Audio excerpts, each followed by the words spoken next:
It's now time for the Mike Wagner Show, powered by Sonic Web Studios. Visit online at sonicwebstudios.com for all your needs. The Mike Wagner Show can be heard on Spreaker, Spotify, iHeartRadio, YouTube, iTunes, Anchor FM, Radio Public, and the MikeWagnerShow.com. Mike brings you great guests and interesting people from all across the globe. So sit back, relax, and enjoy another great episode of the Mike Wagner Show.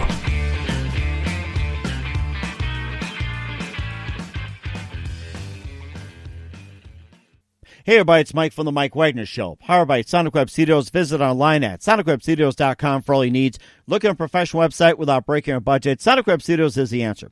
Sonic Web Studios offers fast, affordable custom web designs that blow the competition away.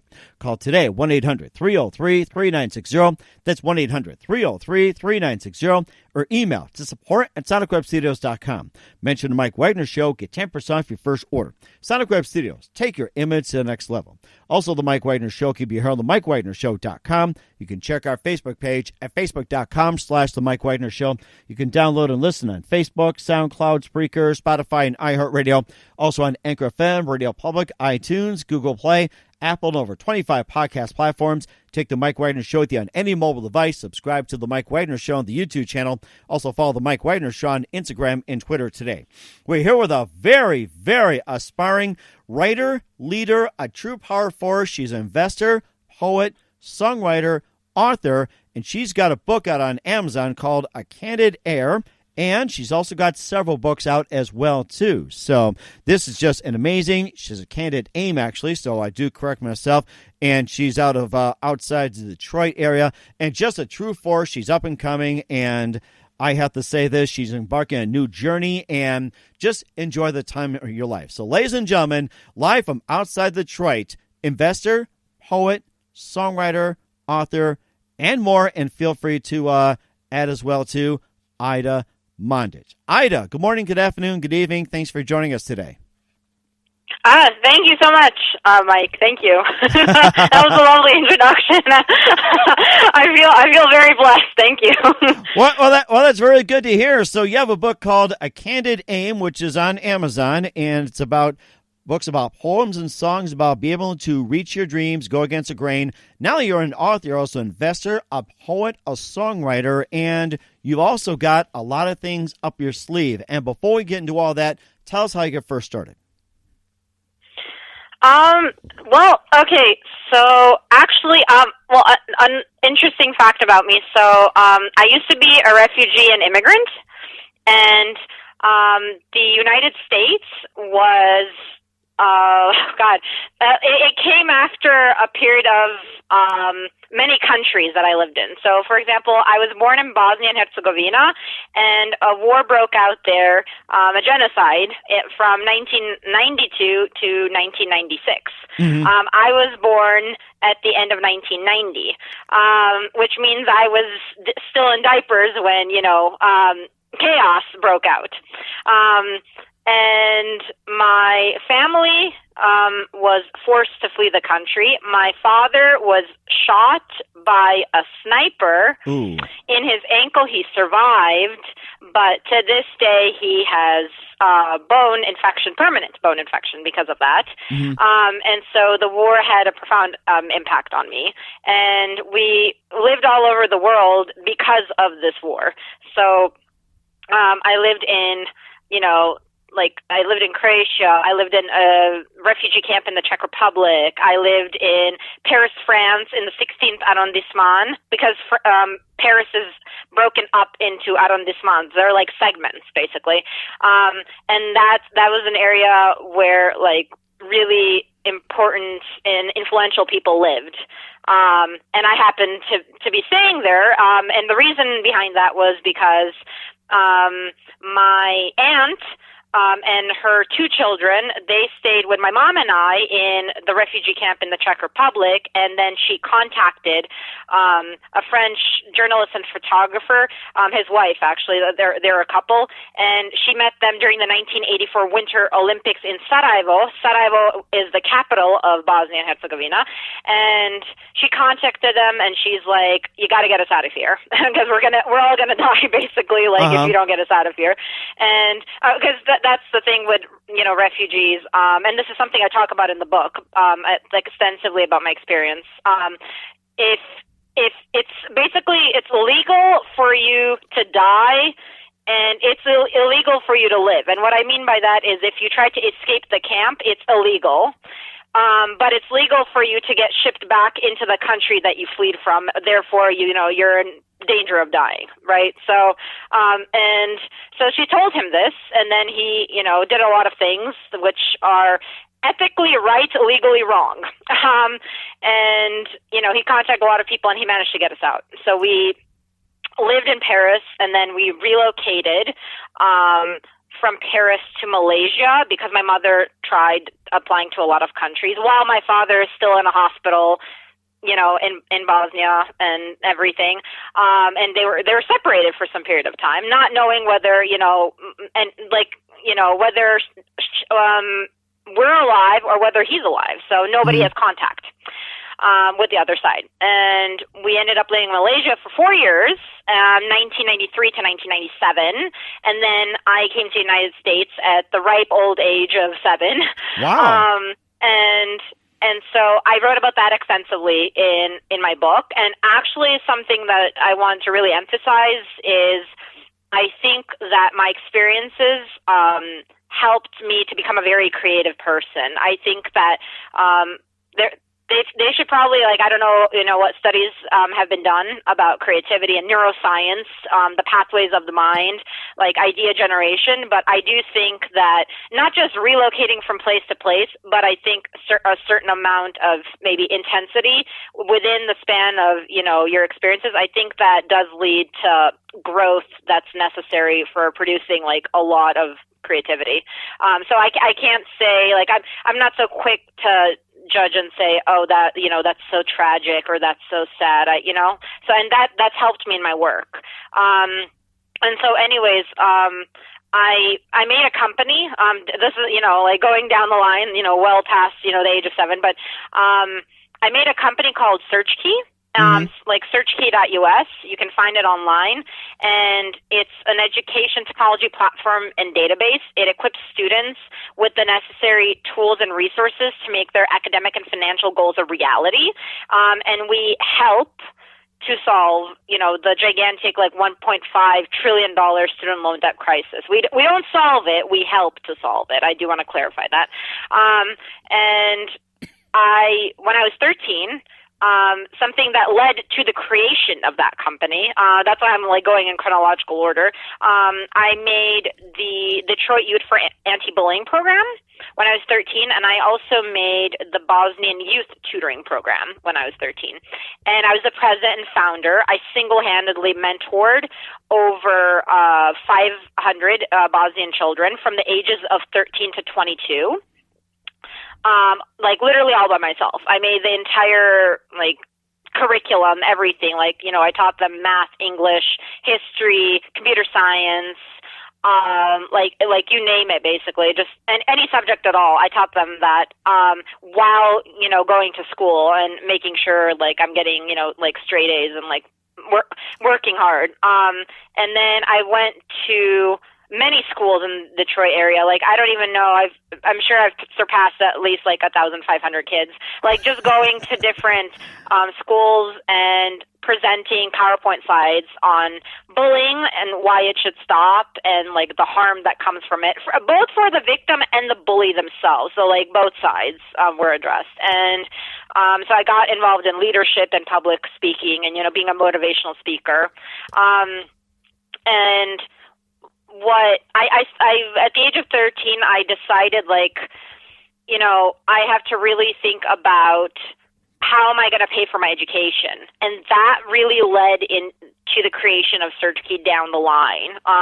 Even though I created SearchKey when I was 19, I came up with the concept, really defined it. But when I was 13, I said, number one, I have to pay for school. Mm-hmm. Number two, who's going to pay for this? And number three, I don't want to strap my family with student loan debt. So I was a pretty serious and ambitious kid. And like very determined, like, you know, there's like no playing around, like let's just get to the point. And so I remember going on different scholarship sites and analyzing what they're about and then taking notes. I would take a timer, or a stopwatch, and I'd place on my hand, and I would, see the loading time of a page and like approximately try to figure out what amount of traffic was going to that page, what their markup was, coding markup of the page. And I, like, at the age of 10, I learned like CSS, you know, cascading style sheets, like HTML, Java, like ventured into C Sharp, like programming languages essentially. Because, you know, I liked creating things. I liked building cool stuff that can like help people live up to their potential.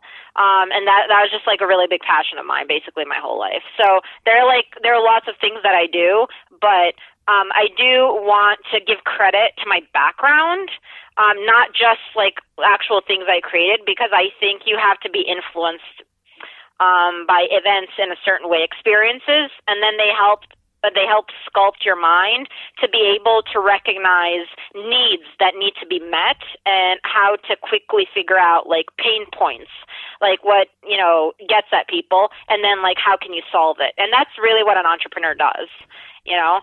So, yeah, I definitely want to thank my background for that. And then, so in addition to, you know, Search Key, I came up with a candid aim. I started writing poetry around the age of 12. Mm-hmm. I've written over 2,000 poems and songs. I plan to publish 30 books over a period of time because I have a lot of material. I just need to just break them out into, you know, like different books, just figure out, you know, the titles of the books, you know, how all of those poems will, you know, represent something.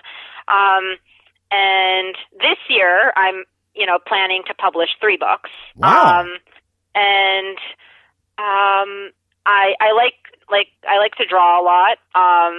And, you know, I'm into fashion, like fashion sketches and all of that. And, you know, like cartoons and animations. And so that's really helping me to inspire, you know, like the artwork, get inspired for like what's going to be behind it, the story, and in a way that's intriguing and appealing for whoever's reading it. And, you know, just looking at even possible things like down the line, I have a few ideas for inventions that I would like to patent, and that I'm working on with my mom, because like she is actually one of the co-founders of my company. Mm-hmm. And she's like a fantastic lady, you know. She used to be a civil lawyer in Bosnia, and she had worked as like a fashion designer, and, you know, she worked on radio. Like, she's got a lot of different experiences she can bring to the table. And so, you know, and she's in the banking industry right now. So she's very helpful for, you know, what I'm working on. And so the reason I bring her up also is because, as you can tell, she had like a lot of variety in her interests. And so that also influenced me, in addition to everything else, you know, that I've experienced in my life. So that's a big deal. Like, what influences you? Let's see. I'm into, songwriting. I've actually started songwriting when I was in my 20s. Wow. Early 20s. Okay. So, I was going to say, your resume keeps building and building and building and building. And I think to myself, you started your ventures at 13 and fast forward to 2020. And I'm thinking to myself, I haven't accomplished as much, or not many of us has accomplished like you in that period of time. Amazing. Yeah. It was just a lot of exploring. I think that's really important. Just literally instead of saying, oh, I don't know if I'm good at this, or because your thoughts are so important. I really want to emphasize that, like what actually goes on in your mind, because your thoughts are creating your reality. Instead of sitting there and saying, oh, I haven't done this, so far, it's too late to start now, or like, who am I to think like this or do this, or, like nobody believes in me, or like I don't believe in me, or like whatever story you're basically telling yourself. I think it's important just to have like the courage and the strength. Just take one step. That's all I'm asking. Just take one step, because I've been there. Like I've had days where I'm like, oh my God, like I have nothing to say. I have like nothing to write. Like where is this? I've had months where I've not written a single thing. I'm like, like have I like lost the golden touch? Like, am I no longer a writer? You get to a point where you're like, geez, you get self-doubt. So I think no matter how accomplished somebody is, it's good to keep in mind that like everybody goes through that, and it's important to just keep going and just keep testing yourself in different ways. That is fantastic. And we'll talk about your book, A Candid Aim, in just a minute. But first, listen to The Mike Wagner Show at themikewagnershow.com, powered by Sonic Web Studios. Visit online at sonicwebstudios.com for all your needs. Looking for a professional website without breaking your budget? Sonic Web Studios is the answer. Sonic Web Studios offers fast, affordable custom web designs that blow the competition away. Call today, 1-800-303-3960. That's 1-800-303-3960. Or email to support@sonicwebstudios.com. Mention the Mike Wagner Show. Get 10% off your first order. Sonic Web Studios. Take your image to the next level. Also, the Mike Wagner Show can be heard on themikewagnershow.com. You can check our Facebook page at facebook.com/The Mike Wagner Show. You can download and listen on Facebook, SoundCloud, Spreaker, Spotify, and iHeartRadio, and over 25 podcast platforms, including iTunes, Google Play, Apple, and more. Take the Mike Wagner Show with you on any mobile device. Subscribe to the Mike Wagner Show on the YouTube channel. Also follow the Mike Wagner Show on Instagram and Twitter today. We're here with investor, poet, songwriter, author, Aida Mandic here on the Mike Wagner Show. And before we talk about your book, A Candid Aim, which is on Amazon, you're from outside, you live outside Detroit, and tell us, you went through your ventures from Bosnia over to Paris, to Malaysia, and other parts in between. How'd you end up in the United States, especially outside Detroit? Well, so I haven't always lived in Clinton Township. I ended up basically getting to the United States when I was, 7, and the reason behind that was because there's a significant Bosnian population in Michigan. Oh, wow, and amazing. So, yeah. And so my parents, they were contacted by a few of their friends from the United States, who were Bosnian, and they said, when we were in Malaysia, and they said, you know what, try applying through the UNHCR, which stands for the United Nations High Commissioner for Refugees. And hopefully they'll accept you, and hopefully you can get out. Because they couldn't indefinitely stay in Malaysia, and so and that's how we ended up in Michigan of all places. And so what you're saying is that that part of Michigan, which is especially outside Detroit in that township, is that the most populated Bosnian area? You're saying? No, we actually originally we relocated to Hamtramck. Okay, because I was trying to figure out the largest Bosnian population, and I was like, around that area. Just wanted to clarify. And of course, going through the war-torn former Yugoslavia, and of course, there's a lot of hurt, and I know some people there. And of course, talking to people, did they ever find out what was the real cause of the country being torn into from Yugoslavia into 3 different countries? Well, actually, no. Yugoslavia was consisted of 6 different countries, not 3. So Yugoslavia consisted of Bosnia and Herzegovina, Croatia, Serbia, Macedonia, Montenegro, and Slovenia. And when Marshal Tito, who was, he was basically the ruler, like the president of Yugoslavia, ex-Yugoslavia, when he died, everything went to hell. Excuse my language. It's okay. And yeah, and everything fell apart basically after approximately around the time that he died. Unfortunately, I'm like, everybody's sad about the fact that he died, but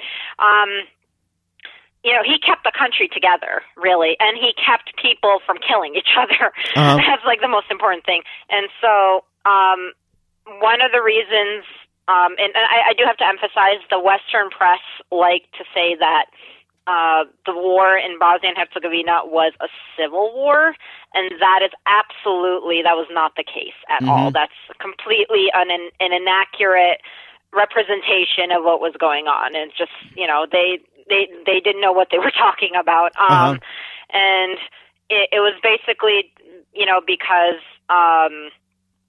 Serbia wanted to make a greater Serbia, and they wanted to take over Bosnia and kill us, and basically have our land become their land. And then Croatia got involved, and it was just it was a nightmare. And yeah, so that's the story behind it. And also another thing I wanted to mention, just like some historical facts, like the weapons from ex-Yugoslavia, they were the Serbians were in charge of weapons. So what happened to Bosnians when they were just, viciously attacked was they had no way to defend themselves besides using their own guns if they had guns. Not everybody owns a gun, right? So, they basically, if they didn't have their own guns, good luck. Unless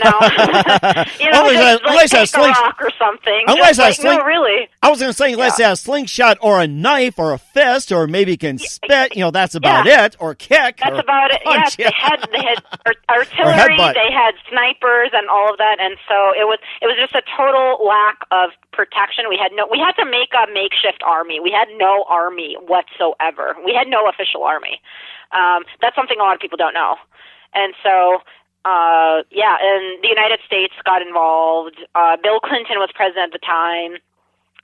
He initiated the Dayton Accord, which was signed in Dayton, Ohio. And yeah, there were things like if those certain things hadn't happened, we'd all be dead. Like, just to be honest about it. So, right.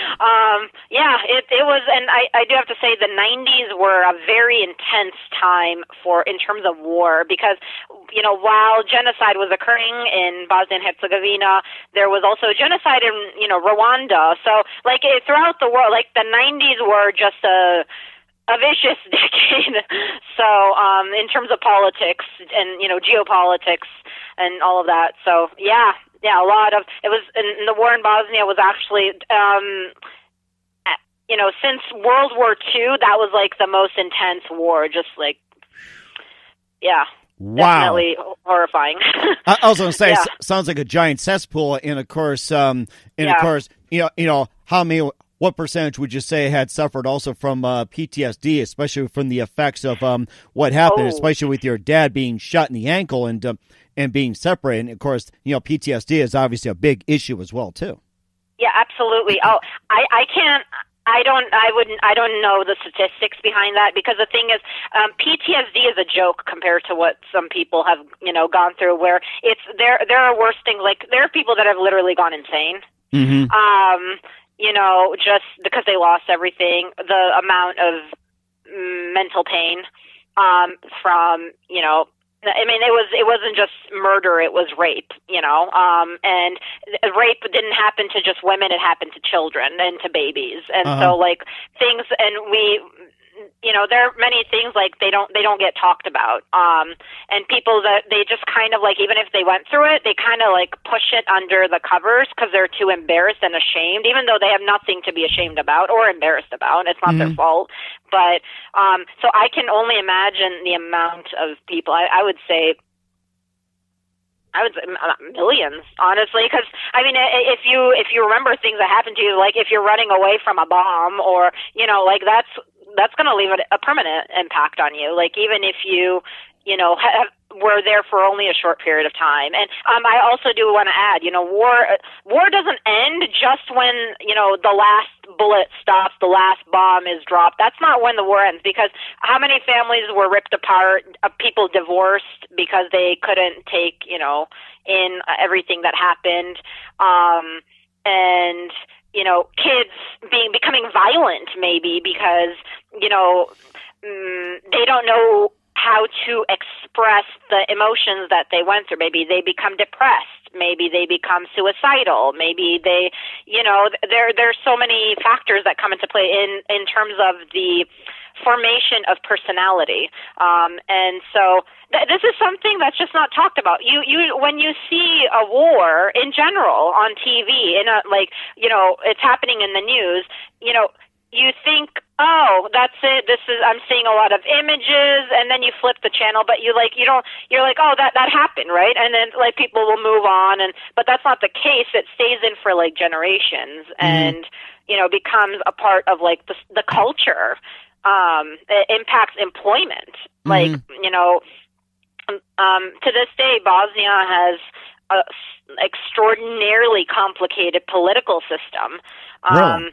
And it was basically, there's a federation where it's, Bosnia and Herzegovina, there's also Republika Srpska, and there's so much ethnic conflict to this day, and hatred, and distrust, and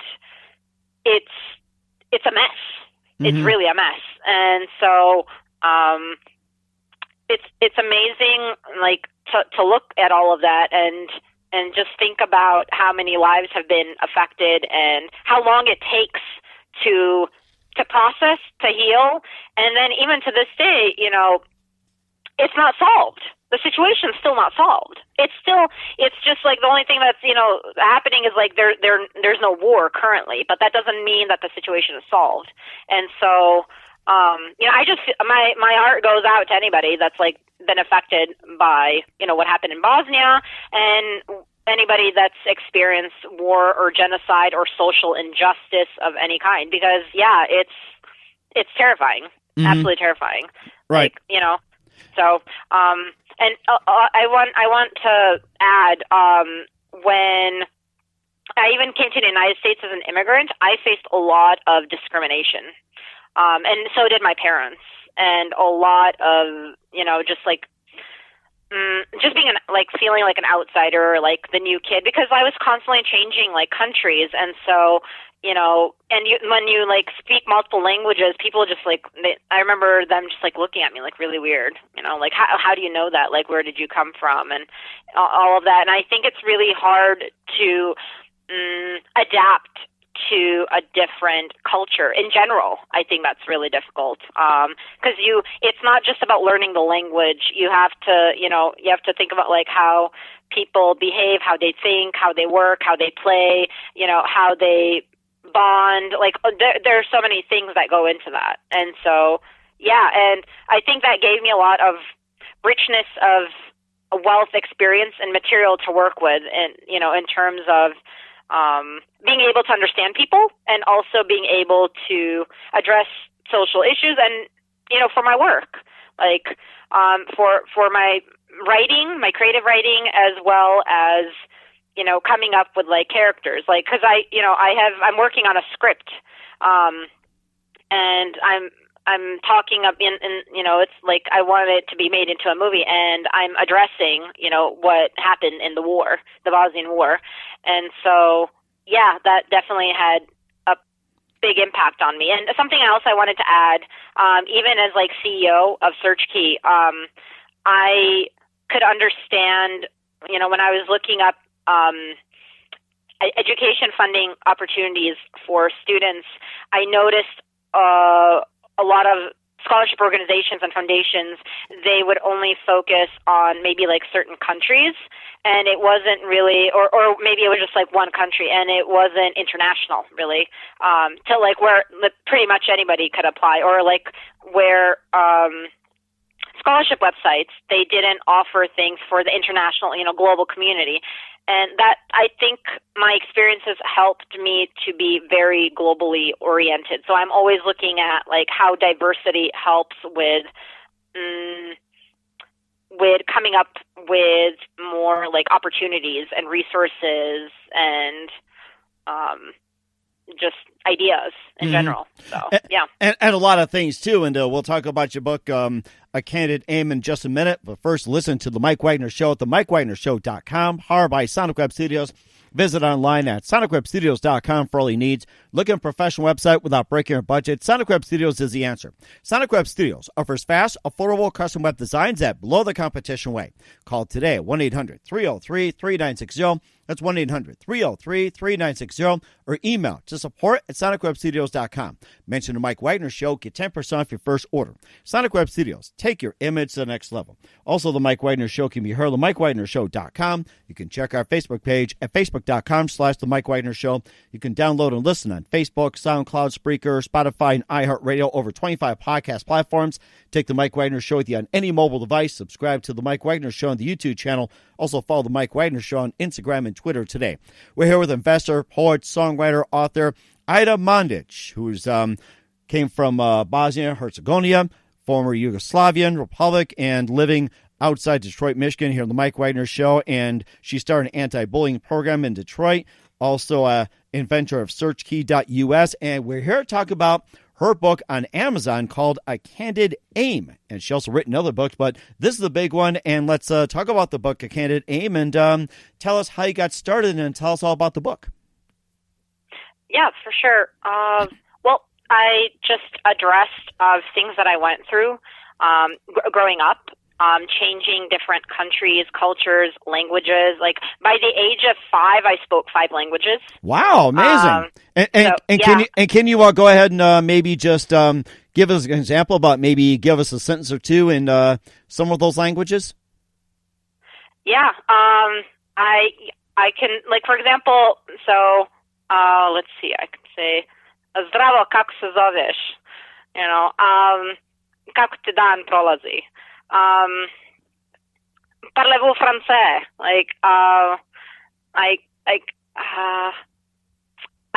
What exactly? Like, what would you want to hear? Like, what did you just say in those native languages? What did you just say? Well, like in Bosnian, like I asked, like hi, like how are you?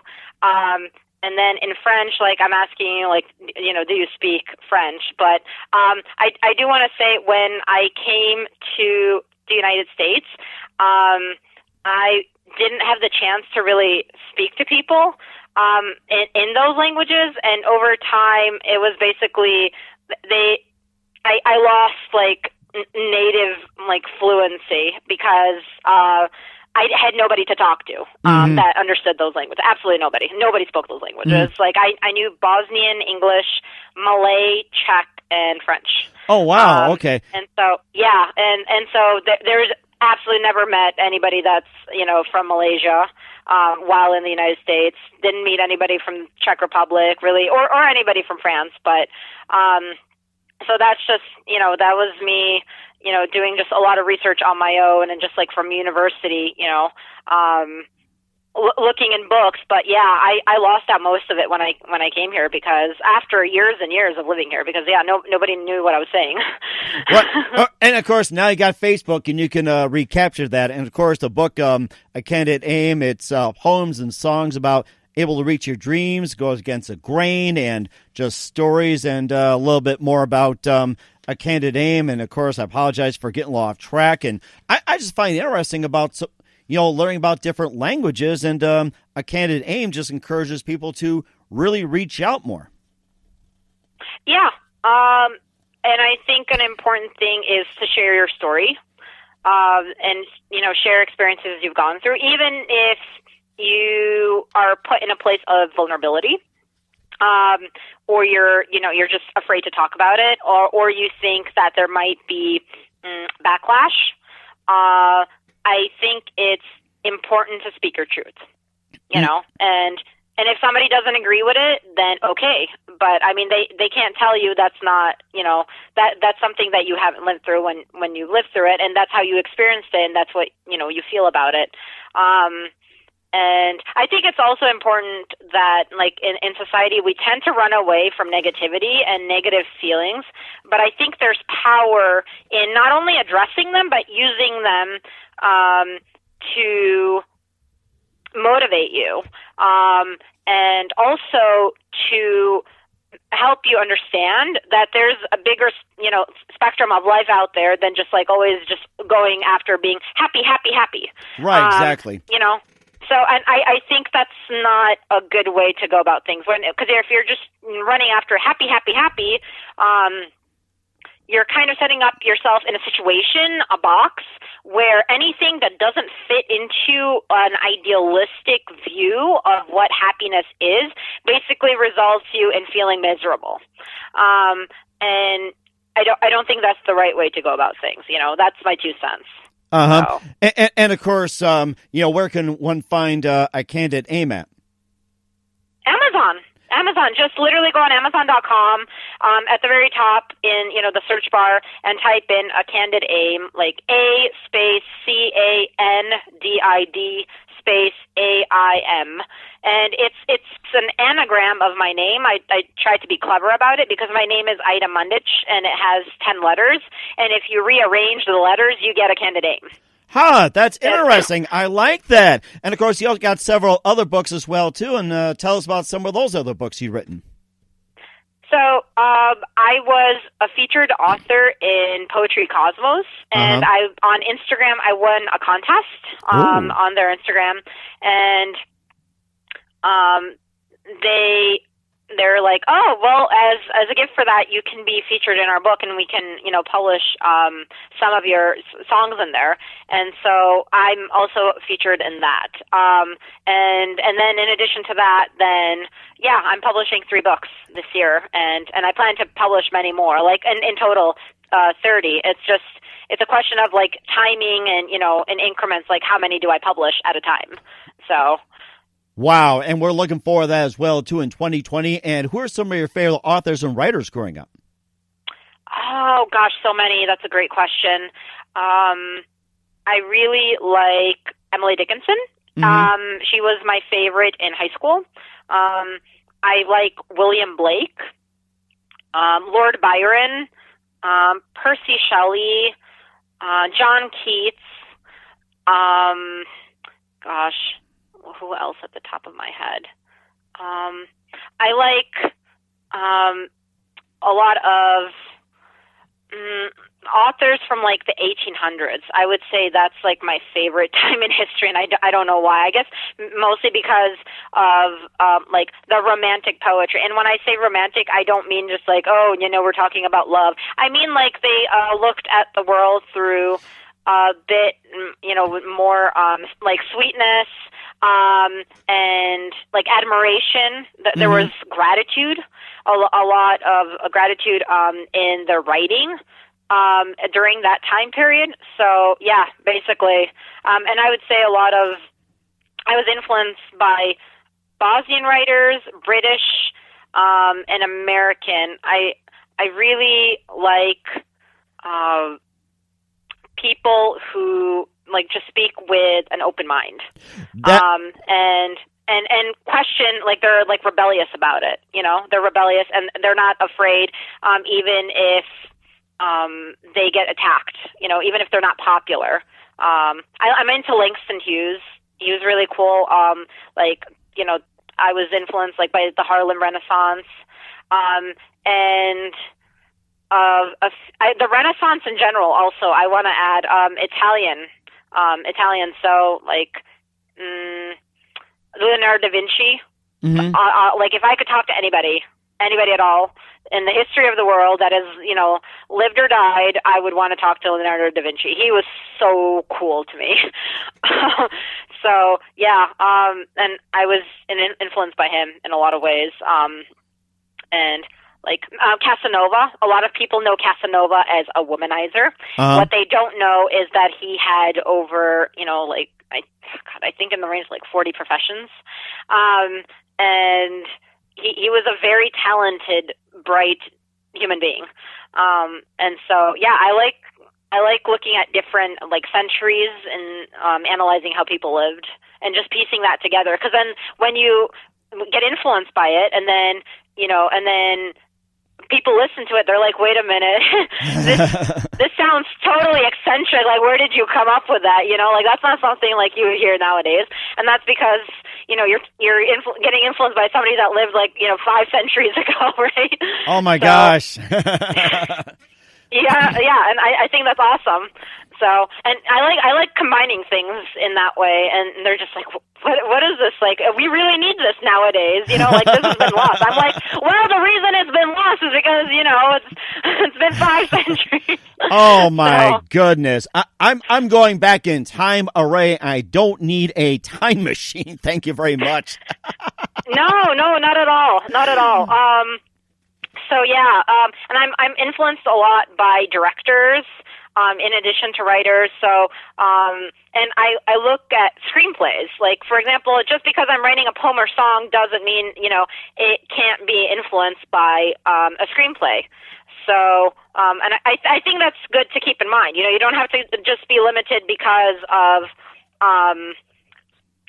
like the genre, the style, but, yeah, I want to add a few people. I was influenced by Jim Carroll, Ayn Rand, let's see, Mary Shelley, Victor Hugo, Shakespeare, yeah, like Arthur Rimbaud. He was French. Like, over time, I think a lot of people forgot about him, even though he was a very cool writer.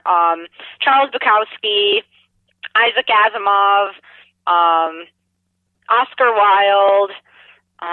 Let's see, Dylan Thomas, Lord Tennyson. Yeah, I definitely have a lot of people I was impacted by. That's a lot of that's a huge list. And you mentioned about directors as well too. And who are some of your favorite directors, and what are some of your favorite movies you watched growing up?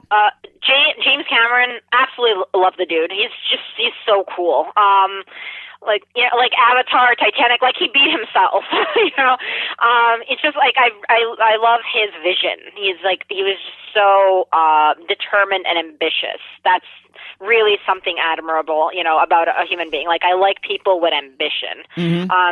And Madonna, she's really cool, as a writer, and just like in art in general, I consider her an artist, really. Uh-huh. Let's see, Christopher Nolan,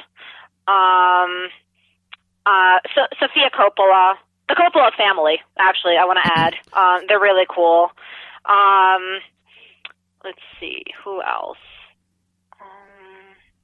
I think those are like at the top, really, of my favorite, people in directing. Who? Actually, wait, no. Okay, hold on, I take that back. Martin Scorsese, Patty Jenkins, Stanley Kubrick. Uh-huh. Oh God, he's like, people are like forgotten about Stanley Kubrick. Like, that, no, that's not fair. Yeah, he was very cool. Catherine Bigelow. Mm-hmm. Angelina Jolie. Uh-huh. She's a cool lady. She's got a big heart.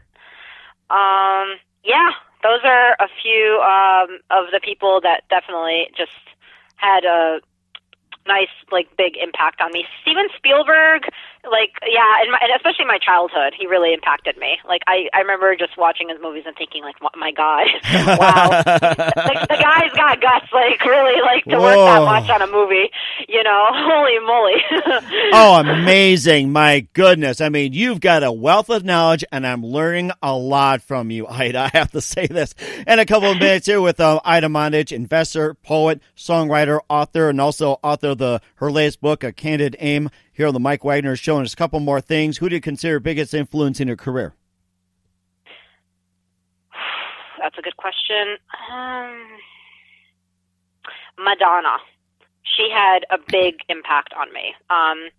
She gets really degraded a lot by people. My goodness, like, so much criticism. It's unfair.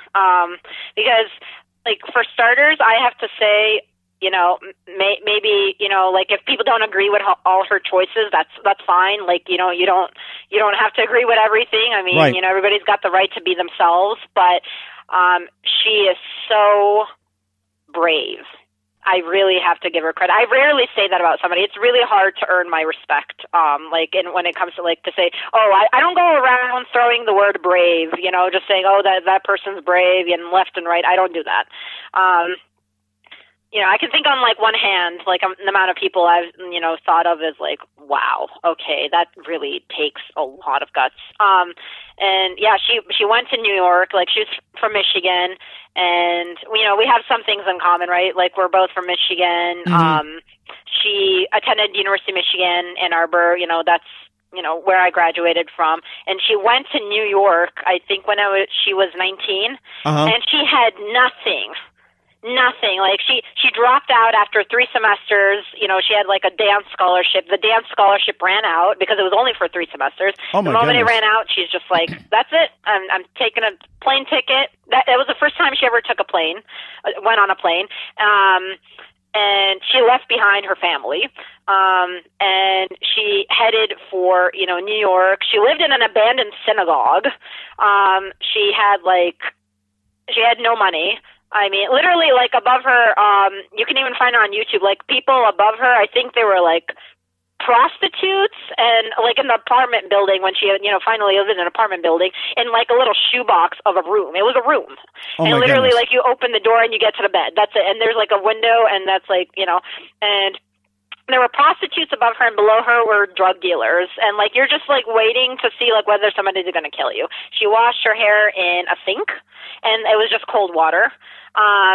There's no shower. I don't even know what she ate. And, I mean, and not to say that she lived, VIP treatment at U of M either, because, she lived with a roommate, and they kind of, she was all about obtaining stuff. She was, just, hustling in the sense where it's she just worked odd jobs to support herself through university, and just eating whatever, just maybe ice cream or junk food, and not really having much in that way. And it took a long time for her career to take off. Actually, that's something people don't know. They're just oh my God, she's so famous, but you're not really looking at the steps she had to go through until she got to that point to get a contract, and then she really dominated the MTV era, and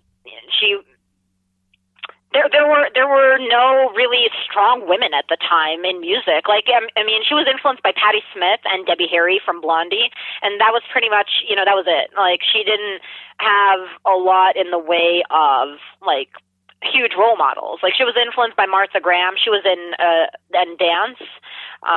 She was a dancer, but, yeah, just not much in the way of that. And so she had to figure out an image. She had to figure out, trends. She had to figure out having a cultural barometer and striking it correctly. Because if you make a mistake as an entertainer, even as a songwriter, and you talk about things people aren't interested in, they lose respect for you very quickly. And you fall off your throne very quickly. Just because, one moment they'll say you're queen, the next moment they'll just be like, I'm sorry, who are you again? I know how the feeling. Yeah, and so she had to be able to, swim in those shark-infested waters, to just be blunt about it. And she was. What I give her credit for is she's very intelligent. She's very sharp, and she knows how to figure out what people want, when they want it, how they want it. She knows when to pull back, because there were mistakes she made in her career that she was very well aware of. And then she knew when to bring in additional help. She wasn't afraid to ask for help, but at the same time, present herself as a powerful woman. And she was very resourceful, because she made multiple different companies, and sometimes something would work, sometimes something wouldn't work. But it's not like she would sit there, wallow in self-pity, and be like, okay, woe is me, it's, that's it, this is the end. And, like, even her film career wasn't, as stellar as she wanted it to be. Even, like, roles that she was offered, it's hard to get certain roles. And she really, when she got Evita, and people were like, "Oh my God, wow, what a performance." Just don't cry for me. That's all I could say. Just don't cry for me. Yeah, but there are so many things. I analyzed her career as an artist, and she's a businesswoman. She's a very astute, shrewd businesswoman, and she knows how to make good decisions in terms of finances, but then as a writer too. And so I think she's like a really good role model in that sense. Not for being the perfect version of what you want her to be, but in terms of going after what she believes in, having guts, not being afraid to fall flat on her face. And then picking herself up and moving on and really dreaming big. I think that's an important thing for anybody to be able to do. And that's the best thing too. And quickly, what's the best advice you can give to anybody at this point? Don't give up. Whatever you're going through, because it's not always sunshine and rainbows. It's really not the case. Sometimes things don't happen as quickly as you want them to. Sometimes people don't believe in you. Sometimes you get ignored. People can write you off and say, I don't like what you're writing about. I don't like your company. I think you're going to fail. There's so much criticism you can get out there, and for example, one moment, they can say maybe you make a lot of money or you get a lot of success. Because I don't really equate, just because you have a lot of money doesn't necessarily mean you're successful. It's not quite that simple. Because it doesn't have to mean you're happy. Right. Or satisfied with what you're doing. Maybe you could be really good at it, but maybe you don't really like it, even if you're good at it. So I think it's important to be aware of just having a lot of options, and being able to know how to talk to people, I think, is a really big skill. If you can find it, within yourself to just know how to open up, because then that way you make connections, you see a different perspective, and it helps you in every branch of your life. It helps you professionally, it helps you personally too. And keep humility, because like I mentioned earlier, one moment they can say you're a winner, and then the next moment they can be like, oh my God, you're a loser, because you didn't achieve what exactly people expected you to achieve. I think you have to keep yourself really, really grounded. Right. And you have to know how to do that. Exactly it. And once again, Aida Mandic, investor, poet, songwriter, author of a Candid Am on the Mike Wagner Show. Big thank you for your time. You've been fantastic. Looking forward to having you again soon. And once again, tell us about your upcoming projects, your website, how do people contact you, and where can people purchase your books? So they can go on Amazon, and they can just type in the title, so just A Candid Aim, and they can go on searchkey.us. I'm on Instagram, so Instagram.Aida Awesome, but it's AIDAWESOME. I'm on Twitter, twitter.com/Aida Awesome. It's the same spelling, so don't repeat the A 2 times in the middle. I'm on Facebook, facebook.com/Aida Awesome 15. There's a whole trend with that nickname that my friends came up with, for me. But I want to add something just very quickly in terms of search key. I came up with search key also because not just reviewing scholarship sites, but because I worked really hard in school and I did a lot of community service and I made my own projects, as like I mentioned before, the Bosnian Youth Tutoring Program and the Detroit Youth for Anti-Bullying Program. And I was fortunate enough, something that gave me a lot of self-confidence in myself was I received so I got $150,000 wow. in scholarships and merit-based grants, in addition to several full-ride scholarship offers to top universities, and everything totaled over $1 million. Like I got, offers to, like Harvard and MIT, like Princeton, like University of Pennsylvania, like different, universities.